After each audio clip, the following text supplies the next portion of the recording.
విశాఖ జైల్లో మొబైల్ ఫోన్ల కలకలంపై ఆర్లోవా పిఎస్ లో కేసు నమోదైంది.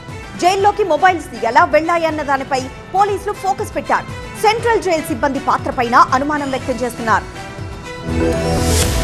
విశాఖ సెంట్రల్ జైల్లో మొబైల్స్ లభించిన కేసులో ఆరిలోవా పోలీసుల దర్యాప్తు కొనసాగుతోంది. జైలు అధికారుల ఫిర్యాదుతో విశాఖ ఆరిలోవా పోలీస్ స్టేషన్ లో కేసు నమోదైంది. నిందితులుగా హేమంత్ కుమార్, రాజేష్ ను చేర్చారు. సెంట్రల్ జైలుకు వెళ్లిన ఆరిలోవా పోలీసులు జైలు అధికారుల నుంచి వివరాలు తెలుసుకున్నారు. మరికొంతమందిని కూడా విచారించారు. జైల్లో 2 సెల్ ఫోన్లు, power bank, data cables recovery చేసినట్టుగా జైలర్ ఫిర్యాదు చేశారని, జైల్లో ఉన్న హేమంత్ కుమార్, రాజేష్ పై అనుమానం వ్యక్తం చేశారని, జైల్లోకి మొబైల్స్ ఎలా వెళ్లాయన్న దానిపై ఫోకస్ పెంచామన్నారు ఆరిలోవా సిఐ మల్లేశ్వరరావు. ఎవరో ఒకరి ప్రమేయం లేకుండా మొబైల్స్ లోపలి వరకు వెళ్లవని, మొబైల్స్ లో సిమ్ కార్డులు లేకపోయినప్పటికీ టెక్నికల్ డేటా ఆధారంగా విచారిస్తామన్నారు. హేమంత్ను రాజేష్ వీళ్ళిద్దరి మీద నిందితులుగా ఉన్నారు అని చెప్పి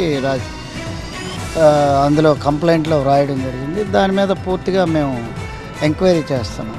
దానికి టెక్నికల్ ఎవిడెన్స్ కలెక్ట్ చేయాల్సి ఉంది. ఖచ్చితంగా మొబైల్ IMEI నెంబర్ ట్రాకింగ్ చేసి అవన్నీ ఇన్వెస్టిగేషన్ చేయాలి. అన్ని కోణాల్లో దర్యాప్తు చేస్తున్న ఆరిలోవా పోలీసులు సెంట్రల్ జైలు సిబ్బంది పాత్రపైన అనుమానం వ్యక్తం చేస్తున్నారు.